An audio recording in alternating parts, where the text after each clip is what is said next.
J'ai créé en fait un outil qui était utilisé par 15 000 hôtels dans le monde. Le back-office de Booking.com, je peux le dire aujourd'hui, il y a prescription, mais en fait, pour pouvoir être numéro 1 sur une ville, c'était combien de chambres disponibles tu donnais au système. Il n'y avait rien d'illégal, je mettais 1000 chambres disponibles. Alors, il fallait être très rapide pour les fermer. Et j'ouvrais 1000 chambres par jour. J'en avais que 70. Ce qui fait la belle hôtellerie et ce qui fait un vrai hôtelier, c'est l'accueil. Donc, qu'est-ce que ça a changé? Parce que tu vois, après... Devenir hôtelier, ça a tout changé. Bonjour et bienvenue sur InnoTourisme, le premier podcast français où j'accueille les leaders et visionnaires de l'hôtellerie de demain. Avant de se lancer, je vous rappelle, abonnez-vous, mettez un petit commentaire, juste un petit coucou Tony ou un petit pouce vers le haut. En fait, ça aide la vidéo à être propulsée avec les algorithmes de YouTube et donc à faire en sorte qu'il y ait plus de confrères hôteliers qui la découvrent. Aujourd'hui, j'accueille Vincent Ramelli, CEO de la société Logic. Vincent, hello. Bonjour Tony. Alors, pour faire suite à ce que je disais donc en pré-générique, pourquoi, selon toi, en 2025, le RM est en train de revenir dans la bouche de tous les hôteliers? Qu'est-ce qui se passe en ce moment? En fait, il y a des grands mouvements de prix qui sont liés à des investissements. Les Airbnb arrivent, l'insécurité, les guerres, etc. Tout d'un coup, un événement qui s'annule, un autre qui arrive, des Jeux Olympiques, bref. Une espèce de gestion un peu complexe des événements du monde qui font que les tarifs montent et descendent à des vitesses qu'on a rarement vues par le passé. Et si on veut un petit peu savoir gagner une course, c'est la loi de la tortue et the hare, comment on dit, le lièvre. Le lièvre et la tortue. C'est-à-dire qu'en fait, c'est comme la constance qui paye. Mais dans la peur et les changements de tarifs, les hôteliers prennent des décisions drastiques en descendant ou en augmentant. Et parfois, on perd de l'argent en augmentant les prix. C'est quelque chose que les gens comprendront en utilisant des systèmes de revenu management. C'est pas forcément en vendant très cher qu'on gagne bien sa vie. Et c'est la constance qui fait la différence. Alors, il faut vendre cher, bien évidemment. Il faut vendre bien surtout. Et vendre bien, c'est la stabilité. La stabilité, c'est ce qui paye. Donc, si on arrive à vendre 2 chambres à 100 €, mais que le reste du mois, on fera rien parce qu'on se fait détruire sur les réseaux et qu'on a une mauvaise note et que tout d'un coup, on devient la risée du quartier parce qu'on a vendu 2 chambres à 200 € alors qu'on en valait 1, je veux dire, c'est un ratio. Là, on a un problème. D'accord. Et alors, selon toi, parce que, bon, tu vois, on voit que tu as quand même une explosion des charges, des commissions. Alors après, on va pas mal parler de ton parcours et tu as été un peu une légende de cette guerre direct booking versus OTA. Mais on voit qu'effectivement, pour les hôteliers, il y a une charge les charges sont de plus en plus importantes. Est-ce que selon toi, ça aussi, ça fait qu'au bout d'un moment, les gens se réveillent? Il y a deux choses. C'est que quand moi j'ai commencé dans l'hôtellerie, donc ça va bientôt faire 28 ans, enfin on se rapproche des 30 ans, on est plus proche des 30 que des 25 Oui. que je travaille dans le travel. Il y avait, je sais pas, je dis une connerie, 30 000 chambres à Paris, Paris et banlieue. L'offre a doublé. Sur une ville comme Dubaï, il y avait 20 000 chambres, je crois qu'aujourd'hui il y en a 100 000. Donc l'offre, on a rajouté donc 1 million d'hôtels en plus sur la planète, donc ça fait quand même pas mal. Ça fait un peu plus de concurrence, ouais. On a rajouté combien d'Airbnb et de short-term rentals, comme disent les Américains, location à court terme. On a rajouté des quantités. Excusez-moi, d'ailleurs, je précise que je vis aux États-Unis, oui. Donc je me suis vandamisé. Donc ça veut dire que j'utilise des termes parfois qui sont américains avec un accent débile, et c'est pas que c'est juste qu'on ne parle pas français là-bas. Pas de problème. Mais voilà, offre hôtelière dingue, offre Airbnb dingue. À côté de ça, offre aéroportuaire de dingue. Moi, j'ai commencé dans le travel, on pouvait pas vendre certaines îles grecques ou certains endroits du monde parce qu'il n'y avait pas de vol direct. Et c'était en fait que des charters qui étaient contrôlés par, à l'époque, des compagnies qui existent encore, mais qui faisaient que du charter sur cette île. C'était les seuls à avoir des avions. Donc l'arrivée du low cost a tout changé. L'arrivée de l'hôtellerie, il y a eu beaucoup de changements et des mouvements tectoniques énormes dans le travel, avec l'arrivée de low cost, l'arrivée du Airbnb, l'arrivée de l'hôtellerie. Donc voilà. Et une augmentation de charges qui a pris facile, je dirais 30% de plus que quand moi j'ai commencé à une époque. Et ça, c'est des charges visibles. Mais il y a le coût des charges invisibles. La TVA qui était pour la France, je crois, à 5%, dans l'hôtellerie qui passait à 12%. Donc énormément de changements. Le coût des investissements qui ont élevé, le prix de l'hôtellerie et de la chambre moyenne qui a triplé ou quadruplé en moyenne en France. Et sur Paris, on n'en parle même pas. Sur New York, on n'en parle même pas. Donc des investissements énormes, des gens qui ont peur, qui veulent remplir et qui parfois font n'importe quoi au détriment des autres hôteliers qui parfois suivent. Et en fait, chacun se regarde et personne ne connaît la réalité, personne n'a le flux réel d'une ville ou le pouls de la ville. Et c'est ce que le RM moderne doit être capable de donner. Le revenu manager moderne, c'est quel est le pouls de la ville, combien de gens arrivent, combien de gens partent. À partir du moment où on a cette information, à partir du moment où on sait ce qui se passe, on comprend mieux. Mais on voit les mouvements de foule dans les stades, un gars a peur, crie, tout le monde part en courant. C'est un peu ce qui se passe parfois dans l'hôtellerie. Un gars augmente son prix, tout le monde augmente, mais il n'y a pas de certitude. Bien sûr. Donc la stabilité dont je parlais au début, elle est là. D'accord. Et alors justement, tu me parlais, tu as rapidement mentionné ton parcours, enfin le tout début. Et alors, bon, ceux qui regardent le podcast ont l'habitude, j'aime bien que l'invité puisse vraiment se présenter, qu'on comprenne un petit peu qui il est, d'où il vient, pourquoi le sujet dont on va parler aujourd'hui est important et pourquoi son point de vue est important. Toi, tu faisais quoi avant de te lancer dans l'hôtellerie et qu'est-ce qui fait que d'un coup tu dis tiens, je switch? Alors, à la fin des années 90, je travaillais pour une société de télécom qui a été rachetée, voilà. Aucun rapport avec l'hôtellerie. Aucun rapport, qui s'appelait First Telecom, mais qui à l'époque était une des premières sociétés à donner des connexions Internet aux entreprises. Il y avait un fournisseur d'accès pour les entreprises qui appartenait à France Télécom de l'époque, qui s'appelait Olean. Et nous, on avait chez First Telecom une connexion, on vendait ces connexions aux entreprises, entre autres. Donc, fin des années 90, j'ai été formé par UUNet et ISDNet, qui étaient en fait les sociétés qui tiraient le backbone de l'Internet. Les Cable Wireless, UUNet, alors, le backbone, pour ceux qui nous regardent, c'est la fibre optique. C'est eux qui ont mis les câbles transatlantiques et transcontinentaux, qui ont permis de créer et d'utiliser le protocole TCP/IP, qui était le protocole utilisé, qu'on utilise toujours d'ailleurs, pour envoyer de l'information sur l'Internet. Donc moi, je travaillais et j'étais formé. Il y avait 300 millions d'utilisateurs d'Internet quand j'ai commencé à travailler dans le web. Ça paraît irréel. Et c'était énorme. Hein. Les gens disaient 300 millions, devenaient fous. On disait dans nos rêves les plus fous qu'il y aurait 1 milliard de gens qui utiliseraient Internet. Enfin, ce protocole TCP/IP est utilisé partout aujourd'hui, même dans le mobile.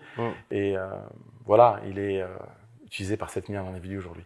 Donc, on n'aurait jamais cru que ça prenne une telle ampleur, mais la valeur d'une société Internet à l'époque, et je travaillais dans les télécoms, j'avais comme client des fonds de private equity et des fonds à l'époque, venture, on appelait ça, et des fonds des business angels, et qui m'expliquaient un petit peu, en dehors de ça, j'avais une clientèle de business angels et une clientèle d'hôtels. Et alors, chez First Telecom. Voilà, il y avait un des tout premiers hôtels parisiens qui avait son premier site internet qu'il avait construit lui-même.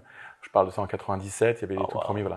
Donc il y a quelques hôteliers, et donc j'ai tout de suite senti que l'internet, déjà la réservation est un facteur récurrent puisque ça reviendrait toujours. Il y avait besoin d'avoir un support et d'un outil.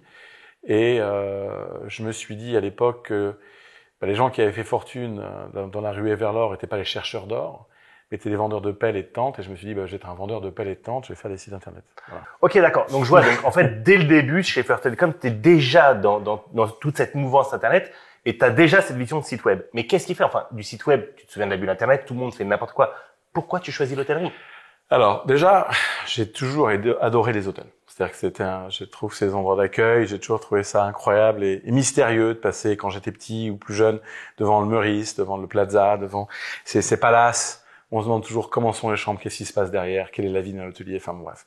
Donc, l'accueil, le luxe, la beauté, le voyage ont toujours été des thèmes forts qui m'ont toujours plu.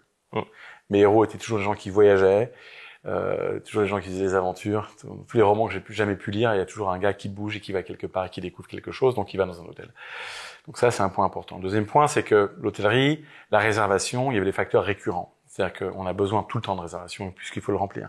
Donc l'outil serait utilisé et on allait pouvoir créer des choses un peu plus intéressantes que juste le gars qui fait un showcase. Ça m'intéressait pas de montrer des choses. Il fallait qu'il y ait un côté utile et un côté constructif parce que j'aimais bien le travel. Et je l'ai tellement aimé, voilà, que je suis même à une époque même devenu hôtelier en fait. J'ai eu des hôtels. Et ben alors justement, tu me devances, c'était ma prochaine question parce que donc là, ça c'est l'époque donc où tu avais cette société, une agence web dédiée à l'hôtellerie et de mémoire, vous avez fait plus d'1 millier de sites internet. Moi, sur Paris. Sur Paris, à l'époque, en Italie aussi, on avait fait un petit paquet. Oui. Rome, etc. Oui, on était parti en Italie, en France. Après, on a fait sur. Alors, la première agence que j'ai eue, on vendait du site comme on vend des vélos, des bicyclettes. C'est-à-dire que c'était du one shot. On vendait le site, il y avait des outils un petit peu, etc. Je suis devenu hôtelier dans le milieu des années 2000 parce que ça avait bien marché. J'ai vendu un certain nombre de sites internet et je me suis dit, il faut diversifier. Je veux devenir hôtelier moi-même. Et il y avait encore à l'époque, pour un jeune homme, j'avais moins de 30 ans, je suis devenu hôtelier, c'est assez rare. J'ai eu un premier hôtel, puis le second, l'immeuble d'à côté s'est vendu, j'ai réuni les deux, et je les ai rénovés, je les ai fait monter, j'ai fait tourner 2 hôtels, Je suis assez fier de ce que j'ai fait parce que par rapport à l'investissement en capital et les résultats obtenus et le plaisir que les gens ont eu de dormir dans les hôtels, le combo du tout était plutôt bien et plutôt cohérent. Mais j'ai appris quelque chose en fait en devenant hôtelier. Ouais. Voilà. C'était justement ça parce que là, ce qui est marrant, c'est que on voit beaucoup d'hôteliers qui ont été hôteliers, des gens de la tech qui ont été des gens de la tech, mais en fait très peu qui ont fait de l'un à l'autre. J'ai fait de l'un à l'autre et j'ai fait l'aller-retour. J'étais hôtelier pendant 7 ans. Ouais. Et je suis dans la tech depuis 30 ans. Mais j'ai jamais lâché la tech. Mais néanmoins, je me suis dit, si je suis dans l'hospitality, il faut que je comprenne l'hôtellerie. Enfin, je veux dire, c'est la moindre des choses. Bah, bien sûr. En fait, j'étais un peu bête avant, dans le sens où je ne comprenais pas vraiment ce à quoi j'avais affaire. Et mes produits sont devenus beaucoup plus intelligents en devenant hôtelier moi-même. Mais donc, qu'est-ce que ça a changé? Parce que tu vois, après devenir hôtelier, ça a tout changé. Ça a tout changé. Ça a tout changé. Parce qu'après, tu te lances donc dans ces, enfin c'est. En 2004, je deviens hôtelier en 2004. Oui, voilà. Donc il y a 21 ans. Ouais, et donc on commence à avoir Booking qui arrive, Expedia qui commence, TripAdvisor qui vont pas tarder. Enfin, on a l'explosion des Alors OTA. à l'époque, je suis un petit malin parce que je suis dans l'internet et que j'ai des équipes intelligentes et donc le back office de Booking.com, je peux le dire aujourd'hui, il y a prescription, mais en fait, pour pouvoir être numéro 1 sur une ville, c'était combien de chambres disponibles tu donnais au système. Donc moi j'ai vite compris que c'était ça l'algorithme, il y avait rien d'illégal, je mettais 1000 chambres disponibles. Alors, fallait être très rapide pour les fermer. Hein. Ouais, fallait pas faire de fallait pas faire de conneries. Et j'ouvrais 1000 chambres par jour. J'en avais que 70 à vendre à l'époque, mais j'en ouvrais 1000. Et donc tout d'un coup, en 2 minutes, mon hôtel était numéro 1 vendu. Et j'étais systématiquement dans les 5 premiers, avec d'autres gens qui étaient plus forts que moi, qui avaient plus. Donc il y avait un rapport note. Eux, ils étaient à 15 000 chambres sur Booking. Et c'était ça. Et en fait, quand on a compris un peu le système, j'ai vite compris comment marchait le back-office de Booking.com, qui était assez simple à l'époque. Et on ouvrait, on fermait les chambres. Mais à l'époque aussi, venait de se créer un autre site qui était TripAdvisor. Et je voyais des gens venir dans l'hôtel. Et en fait, on n'avait pas de CRM, on n'avait pas d'analytics, on n'avait pas de revenus majeurs, on n'avait pas tous ces outils-là. Donc, les gens, quand on leur demandait comment ils avaient réservé, la seule réponse était Booking.com ou Expedia. Mais moi, je me disais, mais ils font pas de pub, ces gens-là. Booking.com, à l'époque, ne faisait pas particulièrement de publicité. Ils faisaient des AdWords sur le nom des hôtels. C'est ce que j'avais remarqué. Bien sûr. Et ils faisaient du brandjacking, c'est-à-dire qu'ils prenaient le nom de l'hôtel. Donc, c'est que les gens avaient connu l'hôtel ailleurs. Il y avait encore la force des guides, la force des blogs qui commençaient à venir. Certains blogs japonais, certains blogs américains, dont TripAdvisor. Et j'ai tout de suite vu que, en fait, les recommandations, les reviews ou les critiques des hôtels avaient une importance hyper forte et que il fallait être capable d'exister en fait sur ces supports quoi. Et donc j'ai compris un petit peu où les gens prenaient les décisions de réserver. En fait, c'est ça ce que j'ai cherché à comprendre pendant des années en étant hôtelier, c'était mais quelle est la raison qui a fait que vous avez pris mon hôtel? Et c'est comme ça que tu te retrouves après à lancer Whip? Exactement. C'est quand je me pose vraiment cette question, je la pose à des dizaines et des dizaines et des dizaines et des centaines de clients. On leur demande, et comment avez-vous connu l'hôtel? Booking.com. Vous avez connu l'hôtel sur Booking.com? Pas du tout. J'ai lu un article sur le guide du routard. Non, j'ai vu un truc sur... Et c'était comme ça pour tout. Et je me suis rendu compte qu'en fait, c'était un peu plus complexe que ce qui était fait. Certains, je suis client du quartier, j'ai ce guide papier, j'ai ci, j'ai ça. Et donc, je me suis rendu compte qu'il y avait du offline encore à l'époque, il y en avait encore, c'est-à-dire des guides papier qui recommandaient des hôtels. Il y avait du online qui se créait avec des choses comme Kayak, comme TripAdvisor, comme Trivago qui commençaient à naître. Et donc, j'ai voulu exister sur ces supports. Je me suis dit, si on arrive à créer un système, parce qu'il faut se rappeler, certes, l'hôtel pouvait vendre en direct, et j'ai fait partie des gens qui ont mis et créé, et étaient dans le monde de la création des premiers moteurs de réserve. Bien sûr. Je crois qu'à l'époque, tu travaillais un petit peu avec moi, donc tu le sais. Légèrement. On a bossé ensemble 2-3 années à l'époque. Tu as vécu l'aventure de l'intérieur. Mais on a fait les premières réservations en ligne avec carte bancaire payée en ligne, quoi. L'hôtel Mallard, s'il existe encore, rue Mallard, quoi. Et puis avec des succès, enfin, je me souviens du Lyon-Bastille qui faisait 90%. Pour moi, c'est resté en mémoire. Il faisait 90% de son chiffre avec Booking. Il a commencé à bosser à l'époque. On a commencé à s'occuper de lui et je me souviens du jour où il a dit, Vincent, je suis parti en vacances. Et on lui avait changé sa vie. Il a jamais pris de vacances de sa vie. Ouais, je sais, c'est ça. Et d'un coup, il a pris des vacances. Il a pris des vacances. C'était rigolo. Donc, voilà. Donc, je deviens hôtelier, je commence à comprendre l'outil, je commence à comprendre que ce qui fait de la belle hôtellerie et ce qui fait un vrai hôtelier, c'est l'accueil. Que, c'est bien de remplir un hôtel, mais ça ne suffit pas. Et en fait, ce que je fais aujourd'hui, et maintenant, c'est un peu l'aboutissement, de 30 ans c'est-à-dire que je redonne aujourd'hui la liberté aux hôteliers de faire leur métier. Ils ne se soucient plus de faire le bon prix, ils vendent au bon prix, ils ont un chiffre d'affaires avec une stabilité, des profits qui sont là, et ils peuvent donc augmenter l'accueil, et c'est un cercle vertueux, parce que plus l'hôtelier travaille son accueil, plus l'hôtelier travaille son produit, plus la réputation de l'hôtel existe, mieux il vendra. Bien sûr. Et donc, en retirant des soucis de complexité technologique aujourd'hui, qui peuvent être automatisés, on arrive à aller vers une simplification de la vie d'hôtelier. Eh ben, alors justement, je voulais qu'après on arrive pour que tu puisses nous parler un petit peu de cette nouvelle activité, mais juste pour finir ton parcours historique, parce que donc tu montes WIP, ça cartonne, tu revends post-Covid. Je revends post-Covid. Ouais. À Sendine. Exactement. C'est ça. Enfin, je revends un fonds qui est au-dessus de Sendine, qui s'appelle D'accord. AKKR, mais qui est propriétaire d'eux et qui a fait rentrer d'autres fonds depuis, mais voilà, c'est. D'accord. Et alors là, bon, on fait une petite aparté, mais c'est juste pour les entrepreneurs qui nous regardent. Est-ce que tu as quelques astuces? Pourquoi tu as attendu? Pourquoi à ce moment-là, machin? Quels ont été les indicateurs? Qu'est-ce qui t'a fait te dire, OK, c'est bon, et j'ai envie de passer? J'ai eu plusieurs vies en une seule. Je pourrais écrire un livre sur différentes vies d'hôteliers, de digital marketeurs, de différentes choses. La vie a été parfois compliquée pour moi. J'ai eu des problèmes personnels, familiaux, qui m'ont à une époque même poussé à vendre ma société. Et j'étais sur le point de le faire. J'ai eu une offre d'une très grosse entreprise mondiale qui m'a fait une très très très belle offre, qui n'a pas abouti pour des raisons personnelles, pas pour des raisons financières ni technologiques. Et ça m'avait un peu déçu. Mais en fait, c'était en 2016, donc on est en juin 2016. Et j'ai eu une offre que je pensais jamais revoir. Et en fait, elle est revenue bien plus grosse. Comme quoi.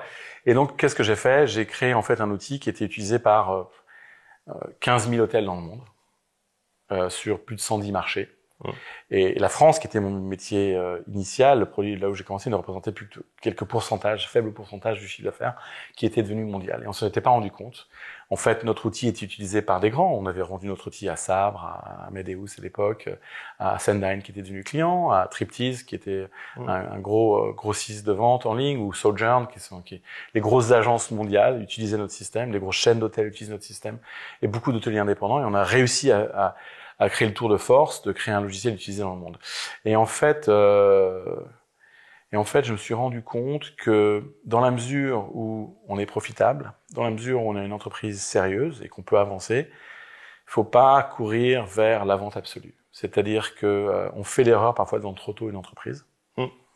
Et ce que font souvent les banquiers et les gens qui veulent céder la banque, qui veulent céder l'entreprise, donc les banquiers M&A, on appelle ça Merger and Acquisition, FUSAC, on disait à une époque, fusion-acquisition en français. Ces banquiers-là, ce sont des gens très très bien, ont parfois une tendance pour pouvoir ouvrir un dossier, avoir un vendeur, il faut des dossiers à vendre. Certes, ils ont des acheteurs, mais il faut avoir des entreprises à vendre. Le plus compliqué, c'est pas l'acheteur. Le plus compliqué, c'est le vendeur. C'est souvent ce qu'on comprend pas. La belle entreprise est rare. Le bon dossier est rare. Des gens qui ont de l'argent, il y en a beaucoup. Des fonds qui ont besoin de dépenser de l'argent, il y en a énormément. Mais il y a peu de choses à acheter. Et ça, c'est la réalité. On vous vend l'inverse. Le banquier va vous dire, mais demain, parce que je sais pas de quoi demain est fait, il y aura une crise. Mais j'ai envie de dire, mais toi non plus, tu sais pas de quoi demain est fait. Puis s'il y a une crise, c'est la première à morfler. Donc c'est valable pour lui, c'est valable pour toi, c'est valable pour tout le monde. Finalement, une crise, c'est mauvais pour. Puis on en a eu une petite crise avec le Covid. Et alors moi, j'ai un coup de chance, c'est que je suis parmi ces gens qui ont toujours dit que dans chaque crise, il y a une opportunité. Je commence mon premier outil de flux récurrent pour hôtel que j'appelais les portails en 2001. Je crois que c'était le 10 septembre. Donc le 11 septembre, le monde s'effondre, les tours tombent, et je me rappelle un gros hôtelier parisien qui est une grosse marque aujourd'hui, je ne sais pas le nom, m'appelle triste et en larmes en disant, mais est-ce que tu crois que on va s'en sortir? Et honnêtement, j'étais pas sûr à l'époque. Et puis finalement, j'ai même commencé ma première société, la bulle Internet s'effondrait. Puis il y a eu le 11 septembre. Puis derrière ça, il y a eu la crise des banques en 2008, où je crée WIP au même moment. Et puis je lance Meta.io, le logiciel principal de WIP qui a fait la renommée de la société, en tout début 2015. C'est Charlie Hebdo, et puis c'est le Bataclan, et puis c'est les attentats à Bruxelles. Et puis donc il y a 1000 raisons qui tuent le tourisme. Mais je persiste, je crée. En fait, les hôteliers ont besoin d'espoir, et ces outils leur donnent de l'espoir. Et je me rends compte que l'hôtellerie est un métier résilient. Enfin, moi, j'ai une admiration infinie pour les hôteliers parce qu'ils sont pris tellement de claques, ils sont toujours là. On se rend pas compte de la dureté. C'est un métier qui est pas facile. La dureté du métier d'hôtelier. Je l'ai été. c'est une catastrophe, quoi. On pense toujours qu'on va mourir demain. C'est très très dur, c'est de gros investissements. L'hôtellerie, c'est d'énormes investissements financiers. C'est une grosse capitalisation immobilisée et des petits flux financiers par rapport à l'immobilisation financière que coûte un hôtel et des murs d'hôtel. Bien sûr. Et c'est donc beaucoup de stress à porter. Et donc voilà, je crée ça en 2008, donc 2015, et puis plus tard, la société double de taille pendant le Covid.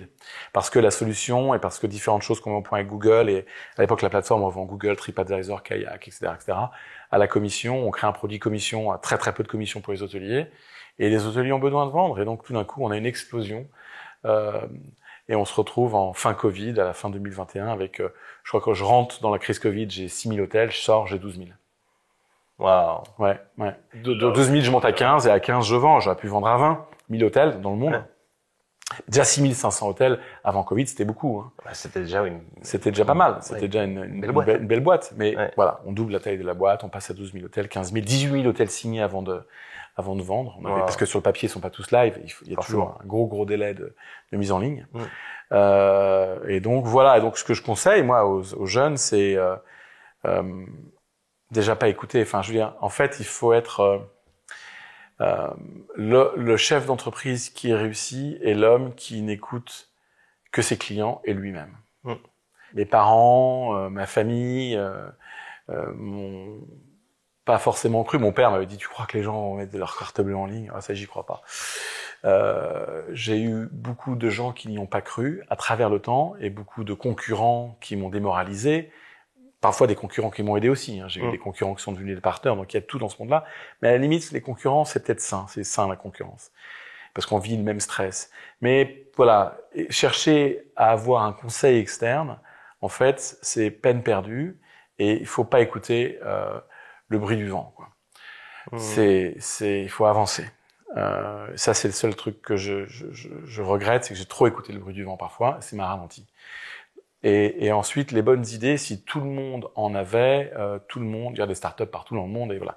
Une bonne idée, quand on en a une, si les gens ne croient pas à la bonne idée, c'est logique, puisque les bonnes idées, les gens les voient pas. Donc, tous les gens que j'ai connus qui ont eu d'énormes succès, j'ai connu des gens qui ont eu des succès bien plus gros que moi, en milliards de dollars, aux États-Unis, sont des gens que j'ai pu voir. Mais moi, les gens m'ont raconté parfois des boîtes, j'étais genre, tu crois vraiment que ça va marcher ça? Et ça cartonnait.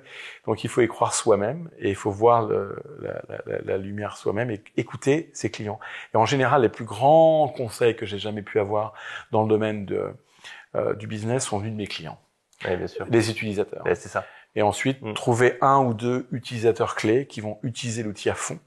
Ce que j'appelle des power users.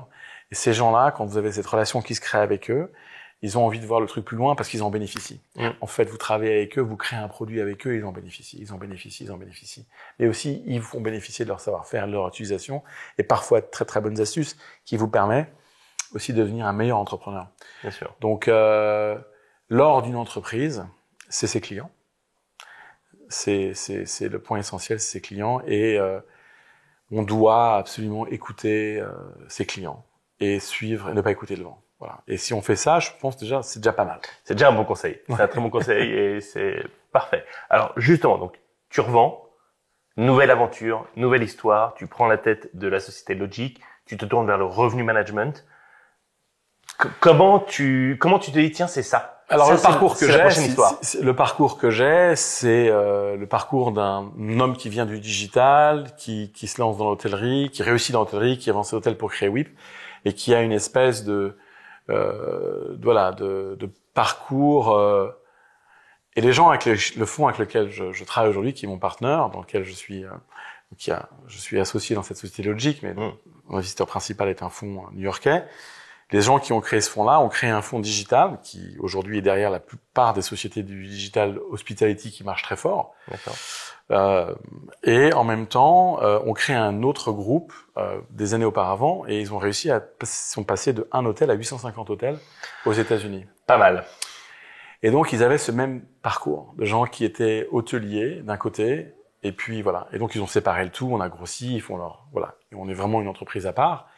Mais les gens qui ont créé ce produit ont fait ce que j'ai fait fois 1000. Donc tu t'es retrouvé là-bas. Et je me suis retrouvé vraiment avec une totale admiration, mais compréhension. On se comprend vraiment. On vient vraiment du même monde. On est vraiment, on sait enfin, les entrepreneurs savent la valeur de l'argent. J'ai le sentiment. Hein. Enfin, c'est bête à dire, mais donc c'est une entreprise qui a 120 000 salariés. Enfin, je veux dire, c'est un truc de fou pour le groupe hôtelier qui vit à part, qui vit sa propre vie aujourd'hui. Puis on a ce fonds technologique qui continue à grossir, qui a investi dans plusieurs sociétés. Donc tu parlais de Sendai, dans Lighthouse aussi, et qui aussi investi dans Logic. Et donc on est entouré de gens qui travaillent dans ce fonds, qui sont des véritables génies du tourisme et du digital, et qui mettent en place des outils qui seront les outils de demain.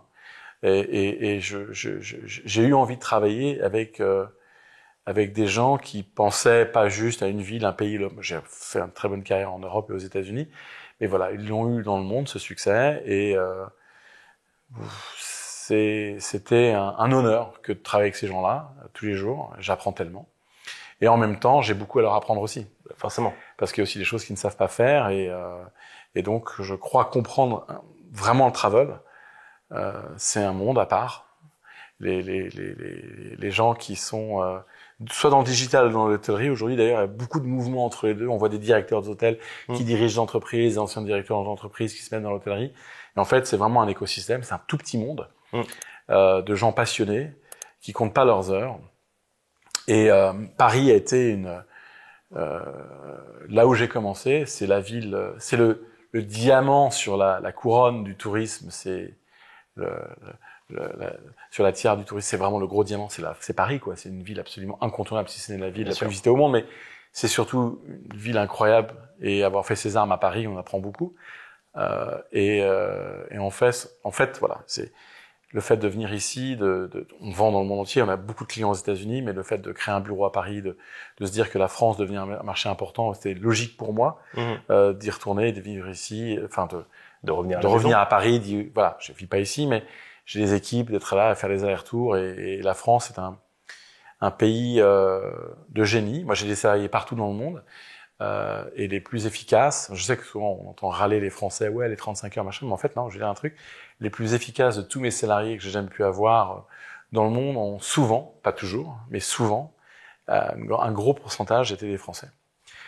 Écoute, ça fait plaisir de savoir ouais. Très grande efficacité, et on n'a pas de pétrole, mais on a des idées, et les Français sont d'une ingéniosité incroyable. Et donc en fait, on est dans un petit écosystème de gens géniaux, et j'ai beaucoup à apprendre aussi, à réapprendre en travaillant avec les hôteliers parisiens. Et il y a beaucoup d'ingéniosité, de par les contraintes fiscales, les contraintes sociales, les contraintes juridiques et la petite taille des hôtels en France, comparé au reste du monde. Les hôteliers parisiens sont beaucoup plus débrouillards que le reste des hôteliers mondiaux, parce que ça va leur faire plaisir. Mais c'est vrai, hein, mais c'est pas, je l'ai toujours dit, j'adore. Voilà, il y a vraiment quelque chose de spécial dans ce pays. Cool. Alors maintenant, je voudrais comprendre un petit peu mieux Logic. Qu'est-ce que vous faites, le RMS, etc. Déjà, pour toi aujourd'hui, si tu devais faire un petit peu, tu as une espèce d'overview, enfin, tu as des RMS qu'il y a sur le marché, quel est le problème? Qu'est-ce qu'on rencontre? Il y a deux gros RMS sur le marché qui concentrent l'ensemble des gros hôtels. D'accord. Et qui sont très efficaces, mais très compliqués à lire. C'est-à-dire qu'il faut limite un logiciel pour lire le logiciel. Et donc, c'est pas du tout quelque chose qu'on peut mettre dans les mains d'un débutant d'un petit hôtel. Donc, il n'y a aucun produit qui a été créé pour la petite chaîne d'hôtels, les petits hôtels. Ça n'existe pas. Il y a des produits qui se lancent aujourd'hui, très très bien, mais qui n'ont pas du tout la taille requise. Donc, nous, on s'est dit, OK, est-ce qu'on est capable d'avoir une fonctionnalité big boy, des gros, pour les petits hôtels? Et c'est ce qu'on a créé. Donc, en fait, conseiller un prix, c'est une chose, mais d'où vient le conseil? C'est ça la question. C'est que moi, je peux conseiller n'importe qui. Donc, l'hôtelier lambda en France, il fait son prix. Lambda. Après, il y a des chaînes d'hôtels qui font pas leur prix, qui ont des logiciels, et puis d'autres regardent la concurrence. Mais bon, il suffit qu'on suive tous le même concurrent qui fait ça, et puis on est tous en train de se planter. Au début, tout le monde part dans une direction. Le pouls de la ville, les gens n'en ont pas. Donc, nous, on s'est dit, on va se connecter aux aéroports. Donc, on va prendre la data aéroportuaire. Quel est le flux de trafic dans les aéroports? Donc ça, c'est une donnée très très importante pour nous. C'est capital, effectivement, ouais.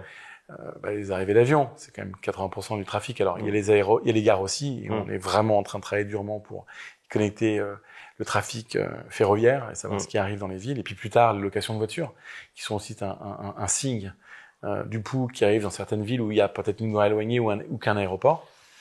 Donc ça, c'est une chose. Deuxièmement, on est connecté à tous les gros systèmes existants sur le marché qui permettent de savoir ce qui se passe. Donc on est connecté à beaucoup de logiciels. En fait. Ce sont des logiciels de réservation, des logiciels de price checking, des logiciels d'analyse de la concurrence. Et donc on a nos propres systèmes d'analyse de la concurrence, mais on se connecte aussi sur des marchés et sur différents systèmes. Donc on va avoir une réelle capacité à savoir ce qui se passe dans la ville.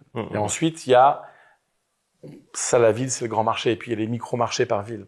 On sait très bien que les Champs-Élysées, c'est pas Place de la Nation. Non. On sait très bien que Piccadilly, c'est pas King's Cross, et ainsi de suite. Pareil pour Londres, pareil pour New York. Upper East, c'est pas Upper West, c'est pas non plus Midtown à New York. Et South Beach, Miami, c'est pas Downtown Miami. Donc, il fallait bien qu'on puisse créer des sous-marchés. Donc, il y a le marché global d'une ville, puis il y a les sous-marchés. Et dans les sous-marchés, il y a par quartier, puis il y a des sous-marchés d'hôtels un peu branchés, il y a un marché d'hôtels branchés. Le dernier hôtel qui est né d'une marque, qui est un peu le truc que les gens s'arrachent, qui était chez AD. Le dernier, voilà, ça c'est un marché. Il y a un autre marché, qui va être le marché du luxe, qui est un marché à part, où on peut être là ou là ou là, mais on est luxe, donc on se regarde, ainsi de suite.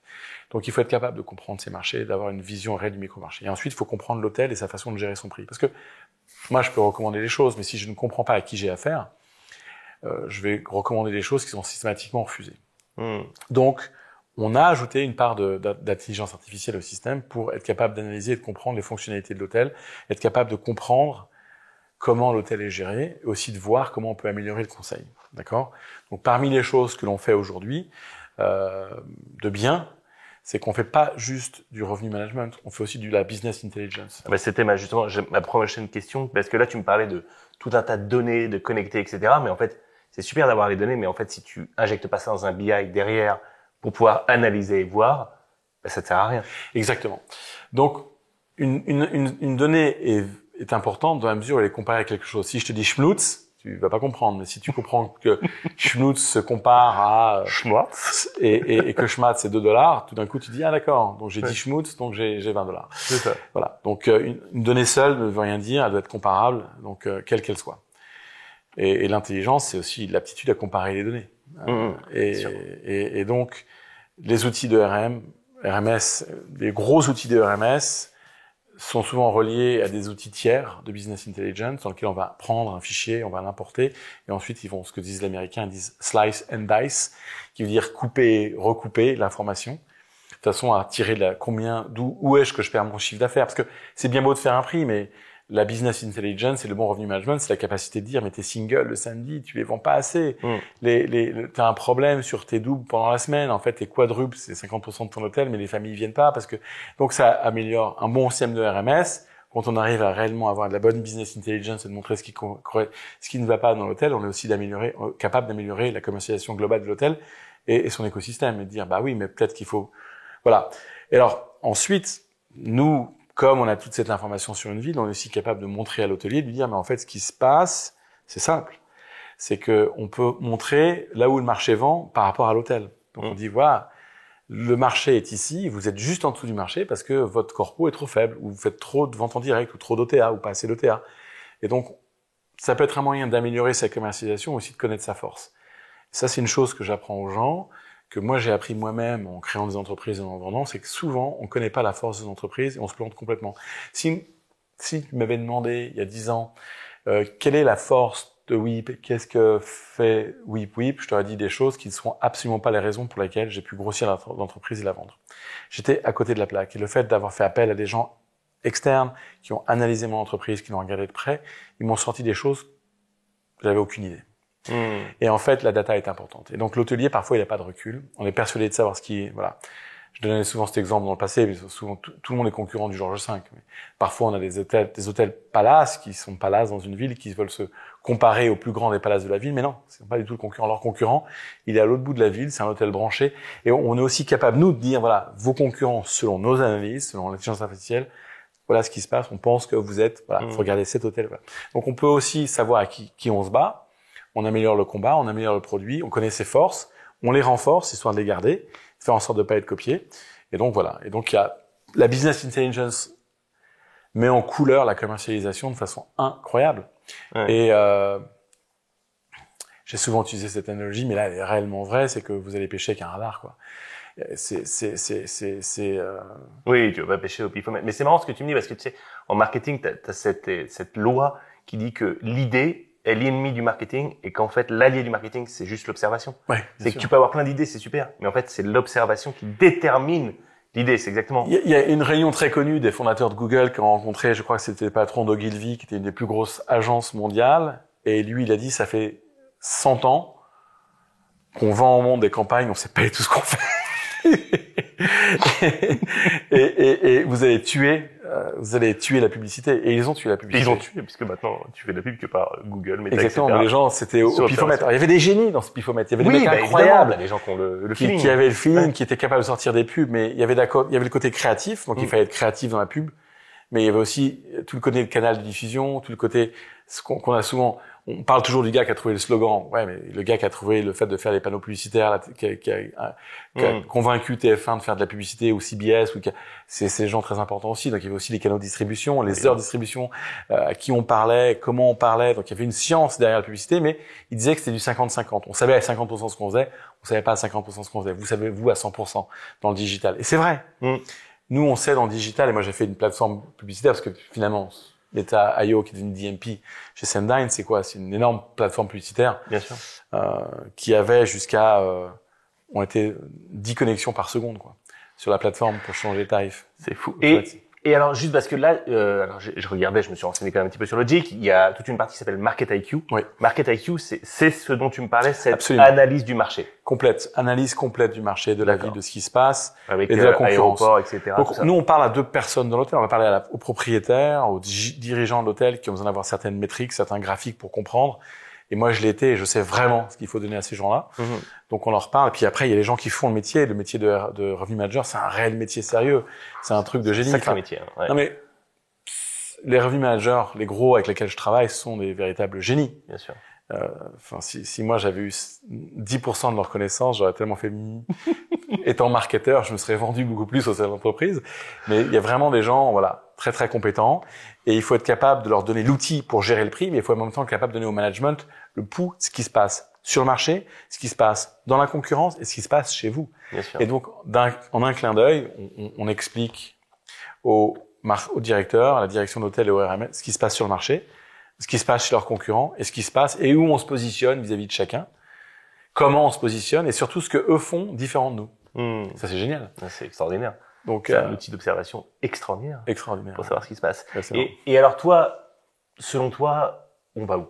Là, tu vois, c'est une question que j'aime bien poser à mes invités. Ouais. C'est-à-dire, dans 5 ans, est-ce que dans 5 ans, c'est Terminator, c'est le futur ou Alors là, je donne comme exemple souvent l'aérien. C'est-à-dire que j'entends souvent des investisseurs en tech ou en dire l'hôtellerie, qu'est-ce que c'est capitalisant, qu'est-ce que ça coûte cher. Ça, c'est un facteur véridique. Le tourisme, qu'est-ce que ça fluctue et qu'est-ce que ça bouge en fonction des événements dans une ville ou pas, et des changements et des guerres, et c'est toujours très compliqué, quoi. Où va-t-on demain? Prenons comme exemple l'aérien. L'aérien, pour moi, vraiment quelque chose sur lequel je me suis basé aussi quand j'ai commencé à faire de la réservation en ligne, même de la vente en ligne, même mes systèmes de paiement, ils ont souvent eu de l'avance, faut quand même le reconnaître. Ils ont eu beaucoup d'avance. Ouais. Donc, est-ce que vous avez déjà vu un capitaine d'un Boeing qui coûte 350 millions, donc on va dire 10 fois le prix d'un hôtel dans des belles villes, se retourner comme ça vers son hôtesse de l'air et lui dire « Dis donc, on a rempli comment aujourd'hui et t'as fait quel prix ?» Voilà, jamais. Non. Ça fait très longtemps que les capitaines d'avion ne font pas les prix de leur avion. Et en fait, ils ont réussi à centraliser les systèmes depuis 30 ans. Ils font du revenue management. Ils ont 30 ans d'avance sur l'hospitality. Mais d'un autre côté, ils arrivent à manager des flux incroyables. Donc, il y a beaucoup à apprendre de l'aérien et l'hôtelier ne devrait pas forcément penser que son hôtel doit être géré. Alors pour les petites chaînes, il y a des outils de centralisation et simple. Le métier d'hôtelier, c'est l'hospitality, c'est de l'accueil. Oui, c'est de l'hôtellerie. Là-bas, c'est ça. C'est être des hôtes. C'est ça le métier de l'hôtellerie, c'est de prendre soin enfin, quand on est l'hôte de quelqu'un, prendre soin de ses gens, prendre soin de ses clients. C'est de la convivialité et de l'accueil. Faire plaisir, prendre soin. Dans certains cas, c'est juste donner un bon service pour que le gars se réveille bien le lendemain matin et reparte au travail dans son salon. Mais c'est donner un service. Même quand on fait un trade show, que je suis à Londres, au World Travel Market, et que j'ai un bel hôtel, et que je suis sympa, et que j'ai passé une bonne nuit et que le lendemain, je suis en forme pour une journée, c'est incroyable. Donc l'hôtellerie est valable et importante pour tout type de client. Du businessman qui va passer une nuit dans l'hôtel, qui arrive à minuit, mais qui a passé, voilà, l'accueil. Demain, l'hôtellerie, c'est quoi? C'est de l'accueil. Mais en même temps, si on enlève le souci du prix et de la gestion financière à l'hôtelier, à aucun moment, la boutique Louis Vuitton Les Champs-Élysées se pose la question de savoir comment les gens vont venir dans la boutique demain. Certes, il y a le trafic piéton, mais qui n'était pas ce qu'il était il y a 10 ans. Donc il y a forcément un travail fait en ligne et en dehors par les marques de luxe qui font que les gens ont envie d'entrer en boutique. On est d'accord? Donc la centralisation du revenu, du management du revenu des marques, c'est à travers leur marketing. Et ils poussent la marque, ils créent la marque, et ensuite il y a un accueil génial. Et si demain, c'est une porte de prison qu'on accueille comme à Sing Sing ou Alcatraz dans les magasins de luxe, on n'y retourne pas. Et la marque meurt. Donc il y a tout un côté prendre soin de son hôte, gérer le client, savoir le guider, conseil, aider. Et je pense que les maisons hôtelières vont devenir des maisons, vont devenir des endroits où on va voyager d'une ville à une autre. Les gens n'auront pas les moyens, possiblement, d'avoir tous des résidences secondaires, mais on va bouger plus, on va voyager plus, plutôt que de s'ancrer dans une ville de province où on a ses maisons de campagne. On voyagera un petit peu partout dans le monde, dans les endroits où on se sentira bien. Et plus les hôtels font leur métier d'hôtel, plus les gens ont envie d'y retourner. Et les meilleurs hôtels au monde sont les hôtels où le service est incroyable, quoi. Dans les beaux 5 étoiles où j'ai pu aller dans ma vie, j'ai visité plus de 1000 hôtels à travers le monde. Donc j'adore l'hôtellerie, j'adore les hôtels, quoi. Et voilà, le service, l'accueil, la gentillesse, c'est ce pourquoi on voyage. Et quand on est bien accueilli et que nos enfants et notre famille et nos associés sont bien accueillis, on y retourne. Et on a tous nos adresses dans les villes où on dit quand je suis à Dijon, je vais à la machin truc, au Sofitel, et quand je suis à Marseille, je descends là, et puis si je suis à Los Angeles, je descends ici. Voilà. Chacun a ses hôtels et on se crée notre petit réseau et parce que l'accueil était fort. Donc le métier de demain de l'hôtellerie, c'est d'améliorer l'expérience. Et je crois que le prix sera plus un problème. On est prêt face à un prix élevé. J'ai toujours dit que les familles se sauvent la face, où les gens, quand on va dans un bel hôtel, on dit j'ai payé ça, mais c'était le Georges V. Ben, bien sûr. Voilà. Donc, les gens sont capables, pour un très grand service, de mettre un très grand... Alors, tout le monde ne peut pas. Et je veux dire, voilà. Il faut, pour un bon lieu, pour un hôtel convenient, pratique, pour un hôtel intelligent, pour un hôtel super propre, pour un hôtel qui donne un super service, on est prêt à mettre un peu plus, mais finalement, on le fera. Et c'est là où l'accueil et donc l'hôtellerie sera automatisé au niveau des tarifs en fonction des... Ce sera pas comme de la bourse, mais on va pas y arriver, mais bon... Dans 100 ans, on sera où? On sera sur les systèmes où, pour telle qualité de service, on sera dans un range de prix par ville. On saura, voilà, si tu investis tant, tu auras tant en retour. Ce sera assez logique et ça fera un petit peu plus de sens. Et voilà, et on verra où on va. Et donc, de nouveaux marchés arriveront, des nouveaux jeunes arriveront, de nouvelles idées arriveront pour fractionner, changer, modifier, bouger. Un gars dormir dans les bureaux. Je sais pas ce qui arrivera demain, mais je crois que l'hôtelier doit avoir faire d'hôtellerie. Ouais, je pense que tu as beaucoup d'hôteliers qui vont être contents d'entendre ça parce qu'effectivement, je le vois au contact d'hôtels tous les jours, mais il y a un moment où ils en ont marre de plus être des hôteliers. Ils ont l'impression en fait d'être des informaticiens, d'être des vendeurs, des marketeurs, etc. Et en fait, ils vont juste revenir. Oui, ils peuvent revenir à leur investissement, investir dans leur chambre. Chaque hôtel a un potentiel. Ouais, moi, je suis là pour l'amener à son max. C'est ça. Mais je peux pas inventer un marché. Alors on peut mentir, on peut dire, j'ai connu des gens qui vendaient j'ai vu une époque, quand il y avait des salons, des gens vendre les Champs-Élysées, vendre la place de Clichy à Paris, qui, il y a 30 ans, n'était pas ce qu'elle est aujourd'hui. Elle est très mignonne, la place de Clichy. Mais il y a 30 ans, c'était autre chose. Ouais. J'avais des bureaux en place de Clichy à une époque. Voilà, à minuit, tu te promenais pas place de Clichy. Non. Et, eh bien, ils vendaient leur prix pendant les grands salons, les mêmes. Bon, ça se fait 2 fois par an. Et on se fait défoncer le reste de l'année, on vend pas sa chambre. Ben non. Donc ça n'a aucun sens de tricher. Les tricheurs, il y en a toujours, un faible pourcentage. La grande majorité des hôteliers sont les gens qui adorent leur maison, qui sont passionnés par le design, passionnés par l'inventivité. Moi, j'ai quelques hôteliers parisiens j'ai dans le monde client, mais je veux dire sur l'Espagne, sur le Portugal, sur la France, la Hollande.